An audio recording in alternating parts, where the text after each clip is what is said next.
Broadcasting from the business capital of the world, this is the Podcast Business News Network.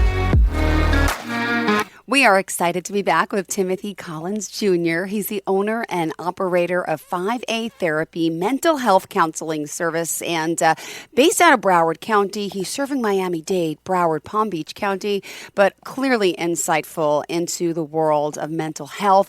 And he's here talking to us about the work he does, the virtual help he does as well, and of course, you know, everything from the clinical therapy side to, well, we have some areas of focus for today too. Let me start off though by introducing the man in charge here. How are you, Timothy? I'm doing great today. I'm doing great. The sun's shining, the birds are chirping. I just need to ask, I love this when I talk to someone who's out of New York State in nice warm weather. What is the temperature? Just make me jealous. Oh, man. I think right now it's probably like a strong 78, 80 degrees. God bless. Yeah. Beautiful. Well, you got this amazing smile, clearly wonderful energy today. Let me know, tell our listeners, I should say, a little bit about what you do with 5A. Well, 5A Therapy is my platform. The 5 A's are for awareness, acknowledgement, acceptance, answers, and then the application of those answers. And that's basically how we take a thought and turn it into a rational action in order to obtain the desire that we deserve and that we desire. So that is basically how I get down. That's how I operate. And I'm all about helping people clear out their corruption so that way they can become the truth of what they're truly supposed to be. Beautifully said. Thank you so much. And I've gotten to know you in the past, so I know a lot of people are new to you and the work that you do. But could you just give us a little quick background about why you got into this field of helping so many people? I know you have a very inspiring story and, a hard journey at times, right? Yes. So I got into this because, it's a natural skill that I have just to simply help people, but everything that everybody does helps somebody. But the question is, how do you help people? I'm good with the mentality. I'm good with helping people recognize whether they're thinking straight or whether they're thinking for their own personal desires. I enjoy listening to people's stories and helping them to connect the dots so that way they can see the full pictures of themselves. So I really do enjoy just like being a mechanic of humans. And it's just fun. See, I learn something new every day. No one has ever used that verbiage with me. Mechanic of humans. Hello. People go to mechanics all the time, get their cars serviced and this. What about us? Who's servicing us? Right. And we have to do so much to stay well and take care of our mental health. Well, I just love, how you worded that today. Thank you so much. And, therapy is something that people hear sometimes. They may have some misconceptions, like it's a bad thing. It's a negative thing. It's something that should be quiet in the closet. No one can know that I'm suffering. Could you share a little bit about therapy? And we're going to dive into some of these misconceptions and to let you know it's okay. Go ahead. Yes. Okay. So that's a big one. There's a lot of misconception in therapy. I would say the biggest part is, like you said, a lot of people think it's bad. But why do a lot of people think it's bad? And a lot of people think it's bad based off of what I've noticed, based off of research, culturally speaking. So culture is a big part of whether you believe in therapy or not believe in therapy. Of course, therapy started in Europe. So Europeans are always down for therapy. Descendants of Europeans are down for therapy. If you think of all of the popular therapists that you can think of, all the popular psychologists, Skinner and Freud, they're all from Europe. So culturally, it's 100% acceptable there. And then you have a lot of other places based off of, geographical location, Asia, whether it be Africa, whether it be America. There's different versions of therapy. There's a lot of cultures that will go to church and they'll pray to God. To them, that's their therapy. There are a lot of people who have a lot of different spiritual systems. That's their therapy. So sometimes engaging just in spiritualism is part of why people engage in therapy the way they do it. But the typical way, most people are like, oh, if you go, you're mad. You're crazy. You're not doing something correctly. But in reality, you're not mad. You may feel a little crazy, but there is something that you may not be doing correctly. And the beautiful part about therapy is that there are people who are trained to help you recognize that. to therapeutically and nurturingly, yet still accurately point that out, because you can't fix a problem until you recognize that it's a problem. Other than that, you're just simply engaging in all the cognitive distortions, all of your defense mechanisms. Oh, they're abundant, super abundant. But once you start to accept the truth, regardless of that truth, you just get this sense of relief that I finally got it out of my system. Well, when you get it out of your system, how does it feel? Amazing, right? And Timothy Collins joining us again. Okay. So we finally got, hi, I'm back. I lost you for a second there. I was having a conversation with myself. It's okay. We got to get your camera back on. Hold on. Here we go. Here we go. So I missed probably the last few minutes, a minute or so of what you said. Could you just rewind a drop? Yeah, it's just overall, it's just the access of whether you can, how you perceive therapy. You get this sense of relief once you get that truth out. And no matter where you're from, like that's the biggest part. A lot of us hold on to a lot of grudges, a lot of negativity, things that have happened in the past that we just don't want to let go of. Because if we let go of it, then that other person wins, right? So we hold on to it. But when in reality, you're the one being hurt. You're the one not sleeping at night. It's like a rock in your heart. Mm-hmm. Like, why hold on to it? Everybody can experience that. Everybody has a story with that. But if you say, hey, go talk to a therapist, it's not that serious.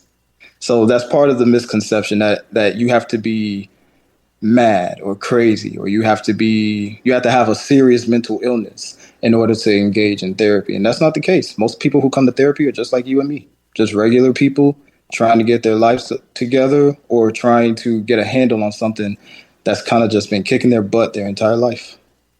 Oh, beautifully said. Thank you so much for sharing this and diving deeper into talking about therapy. If you are just tuning in, 5A Therapy here, we're joined by Timothy Collins. And, this is a great show today because as mental health, wellness, and, what he does with counseling, there's a lot of good to come out of this. And there's some, people might say, well, there's some advantages of therapy, but there's also disadvantages. There's everyone's personal experience with it. But we're also going to dive into the truth about major mental health illnesses as well. But let's continue with the misconceptions of therapy. Timothy, what else did you want to elaborate on for now? Well, we can go into, the disadvantages and advantages. Why not? Go for it. Which one would you want to hear first? Disadvantages or advantages? You tell me. Advantages. Advantages. Well, the advantages of going to therapy. One, you have somebody that you can talk to for basically an entire hour that's going to listen to you without interrupting you. If you literally tell them, hey, I just want to talk. Don't say anything. Don't interrupt. I just want to get it off my chest. They're just going to go ahead. Your turn. And that's it. So that's probably the biggest perk. You actually get someone who listens to you. Two, if they're that good, you can have someone who actually understands you. Someone who can connect those dots to have you like, yeah, that's true. Oh, I didn't think about it like that. Right. The best moment, those eureka moments are amazing. Three, you may figure something out that you didn't realize your entire life. I've worked with clients in their 30s and 40s and 50s, and I would say something or just connect a dot, and they're just like, so you mean to tell me that this has been happening this for decades because of this one little thing? Mm-hmm. Yep. And then they're just like, wow. Some of them get really happy. Some of them just have that sense of relief. I've had people cry because they just feel like they did it wrong all these years. And it's like, you know what? Even if you did it wrong all these years, you're here, so you can do it right. So that's what matters, where you are right now. So validating those situations definitely make therapy all the best. And, sometimes some people will get this feeling of like, oh, we're friends and whatnot. Mm-hmm. So it's up to the therapist to keep that boundary of saying, hey, I'm your therapist. I'm simply friendly, right? So I'm just a friendly therapist, but still having a therapist. So that way you can keep that rapport, because the minute you start to blur the lines, that's where things can turn into the disadvantages. But right now, the advantages, honestly, it's just having people to listen to you, having somebody that's going to understand you, having somebody that's not going to judge you or minimize you or invalidate you. Hopefully, they're good therapists and they don't do any of that stuff. but Right. uh, Well, but at the same time, I would say that's the biggest one. amazing. And now, is there disadvantages? Really? This said, I mean, that's a really good question. I like the way you phrased that I'm one. like, I don't even know if there are, because I know we're talking about both, but I don't know what to say about disadvantages. What? I How? would guess Okay. the disadvantage of therapy. I guess if you're from that culture, it could look like a stigma. So you'll want to keep it on the hush hush and not want. I've had clients tell me, "Don't tell anybody I'm in therapy." I was like, "Well, legally I can't, so you're safe. Yeah. Right. Ethically I won't, so you're safe." But yeah, I think the biggest disadvantage of going to therapy may just simply be having a bad therapist. Ah. There are a lot of therapists that are trying to still fix themselves based off of what they went through. Mm-hmm. So they may actually project that onto you. There are actually shows like that. I was watching a show on Apple TV called The Shrink Next Door. Oh Oh. my goodness. Oh, if you've never seen it, watch it. It'll annoy you, but that's how good Okay. it is. But yeah, I think that's probably the biggest one. So if you have a healthy therapist that knows what they're doing and they have the technical skill as well as the mental skill, I think that is something that could actually work out for you. But the biggest disadvantage is probably just having a sucky therapist, someone who's not on time, someone who just doesn't care. That you can tell they're kind of just there for the buck. Awesome. Thank you for that. Yeah. And it's insightful to know, people are just tuning in. Timothy is here from 5A Therapy, and you're serving now. I know the Broward County, Palm Beach County, Miami-Dade County. And by the way, your work here in the mental health field, you're doing this through virtual telehealth or in person as well. Just curious. Majority virtually, simply Yep. because I'll have people who want to work with me, but they may not be in the city, or people who do want to work with me, but it's more convenient. So mostly virtually. However, if you're in the city that I live in, we can work something out in person. Great. And license in just Florida. Is that how it works? Just want to make sure. Yes. Okay. Licensed in Florida, so when it comes to insurances, I can only take Florida insurance. However, I'm licensed to work with anybody that is within my scope of service if they're willing to pay out of pocket. Beautiful. Thank you. And let's talk about some, therapy and maybe some of your personal experiences with it, if you don't mind sharing.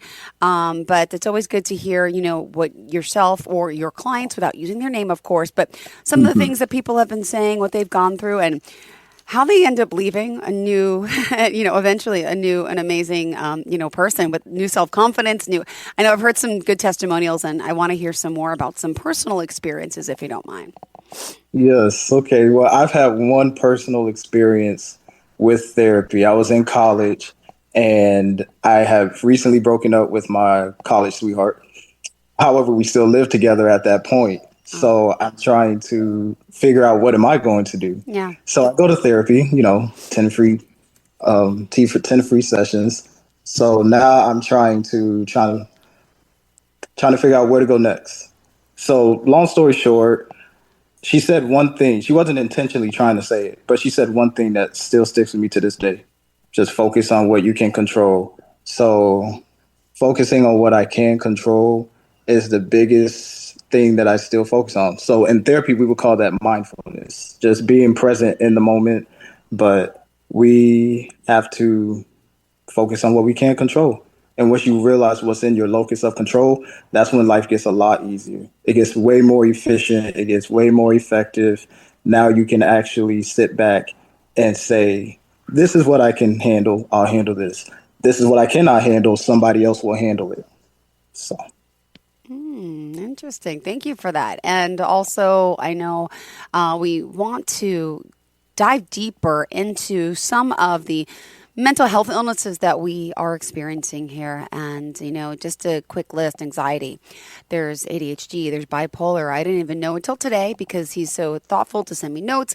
There's 1 and 2. We'll talk about that: obsessive compulsive disorder, adjustment issues, and so much more. So, what is the truth behind all these? And if you don't mind breaking them down, and let's discuss a little bit of each of them. Thank you. Of course, of course. Yes, there is a bipolar and a bipolar 1 and a bipolar 2. We'll get there. But I guess the misconceptions with, let's start with anxiety. I am an anxiety specialist. So at the same time, one of the biggest things that I've noticed about anxiety is that the biggest misconception is that most people think it's just mental.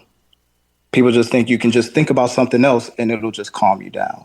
The problem with that is it's not just mental. Anxiety is also neurological, and it's connected to your endocrine system. It's Oh, connected to your hormones. So oh, when you start to get anxious, basically you feel like this on the inside, just shaky, shaky, shaky.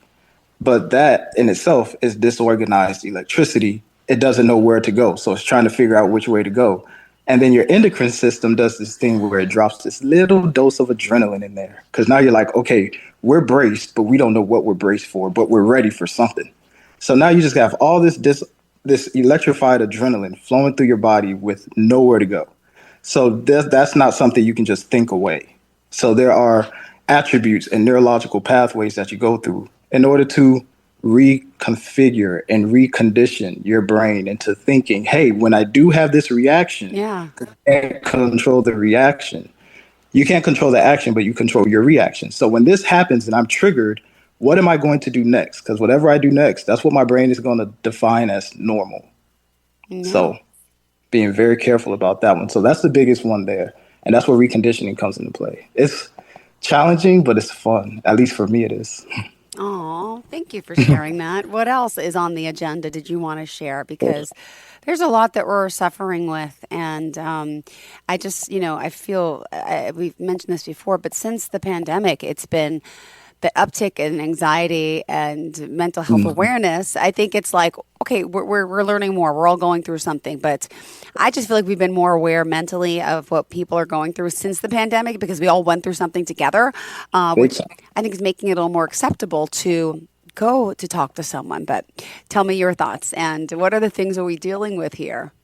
Yeah, I mean, it definitely has increased our awareness. I think it Yeah. made a lot of us a little bit more, compassionate to the next man because, COVID hit a lot of people died, things of that nature. So I think it just makes us a little bit more compassionate. I know a lot of people have tightened up on their hygiene, keeping their distance, making sure they're washing their hands, making sure that they're staying healthy, eating a little better. Of course, you have some people who are still a little bit more anxious because of Yeah. COVID. So now they want to try to keep everybody away. They're very particular about who comes around. Some people won't even like go outside for too long because they think it's still in the air. But that's just how someone's thinking. So, but I think things have gotten a little better just because, like you said, we went through it together, like as a whole. No matter what you've been through, no matter what you look like, everybody went through it. So that really brought us together. And I think when it comes to therapy, a lot of people are starting to realize that, hey, it's not so bad. Because at the very least, I just want somebody that I can talk to that's going to listen. And that's the biggest part. That's the baseline of therapy right there. And when it comes to like the other ones, I know adjustment was a big one. So adjustment issues was a big one, especially with men. Men were trying to figure out what move to make next. Some people lost their jobs. Some people lost family members. And as men, of course, rough and tough. We're not going to talk about it. Mm-hmm. But it comes down to saying, hey, even if I have one person that I can feel comfortable with, just Yeah. expressing myself, that goes a long way because catharsis is Yeah. what a lot of people are looking for. And catharsis is simply the process of getting it off your chest. You know, that person that's just talking, talking, talking. And you give them a solution. They're like, yeah, but, and they just keep talking, talking, talking. Solution. Yeah, but, so talking, talking, talking. That's somebody that's just looking for catharsis. They just want to get it off their chest. Wow. So at the very least, I think that's a skill everybody can just engage in, just listening. Just Mm-hmm. let them talk. It won't hurt. Any other, can I say, like we can dive into the bipolar to obsessive OCD disorders. How do we even know we have these, right? You go see someone, you talk to someone, and you feel like, Oof. right? And then it's, yeah, like, do we have to see, okay, how do I say this? As a mental health professional, right? Do we do we have to go to a doctor first to get a diagnosis to start talking to you? Do you know what I'm saying? Or, how does that part work? Because, you don't want to misdiagnose someone. So do you recommend, if they're worried about, do they need to see I don't even know what it is. I'm sorry, a psychologist or a psychiatrist, or who do they see first?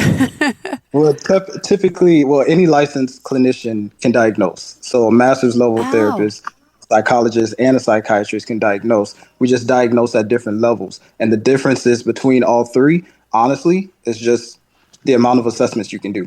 Psychiatrists can do the most assessments, psychologists, and they can give medication. Psychologists can do assessments, and mental health therapists can do, I believe there are 2 assessments that we can do. But other than that, the modality is the same. You go to the licensed clinician, you let them know what's going on. Within 30 days you let them know what's going on. If it's a good fit, then they can send you an intake form. That intake form is just basically information, demographics, what's your problem, why are you here, XYZ, insurances. Then you turn that in. You start your first session. Within that first session, you just talk about what's going on, the primary points, principal points. And within 30 days, a treatment plan gets developed. And within that 30 days, if you have a diagnosis, you are told what that diagnosis is. And we use our DSM book in order to make that determination. Wow. This is informative. Thank you so much. All right. We got a lot going on today. And by the way, I just want to point out we are speaking with our friend Timothy Collins. He's the owner and operator of 5A Mental Health Counseling Services, and excited he's here to talk about, the work he's doing, how he's helping us. And just want to bring up, you also, didn't you write an ebook of some sorts? I think we discussed that last time. Yes. I'm going to dive into that in one of our later. Oh, okay. One of them. Yeah, we're going to dive into all of them. All but right. Yeah, I have written a few ebooks. They're on my website, 5atherapy.com, and they are based off of. I have one series that I started back when I was homeless, and it's called Discover Cognition, and it's literally cover cognition. And the reason as to why it's specifically spelled out that way is because our proper way of thinking, original sense is what I call it. You know the phrase common sense isn't so common. Mm-hmm. Right. So I call it original sense. So our original sense, our original way of thinking properly is covered. And it's covered by society. It's covered by other people telling us what to think. It's covered by what we think other people are going to think. Mm-hmm. It's covered by our own corruptions and distortions. Yep. So we need to discover it. So that way we can start thinking properly. So that way we can start getting the results that we truly do want. That's what I'm all about. Beautifully said. Thank you so much. And how did you want to leave off for everyone today to add to our conversation? We have 3 minutes left in the show. I just want to make sure we're getting everything that we need to talk about today. Of course.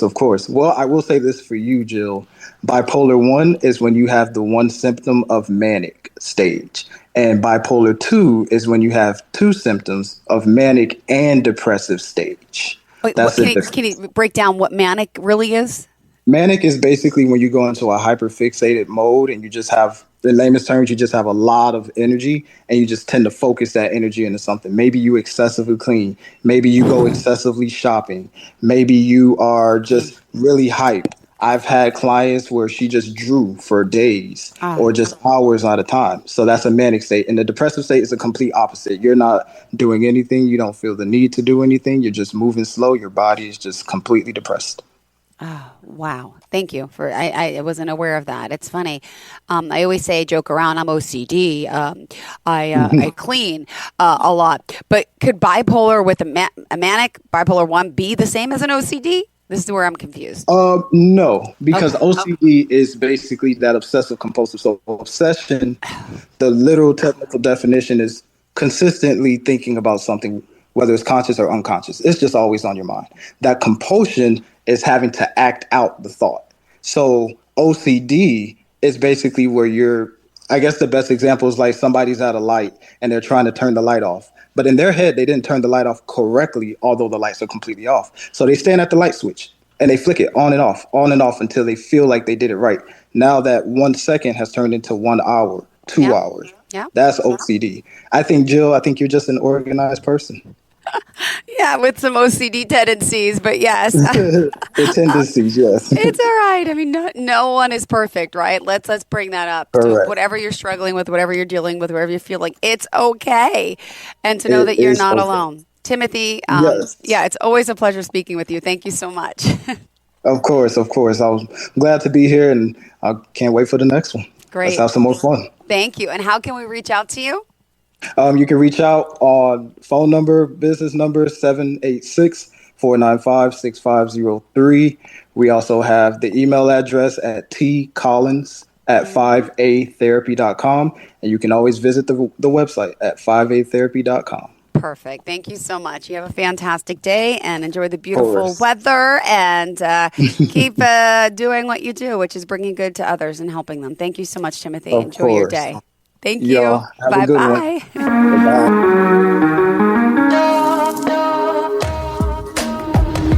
Broadcasting from the business capital of the world, this is the Podcast Business News Network.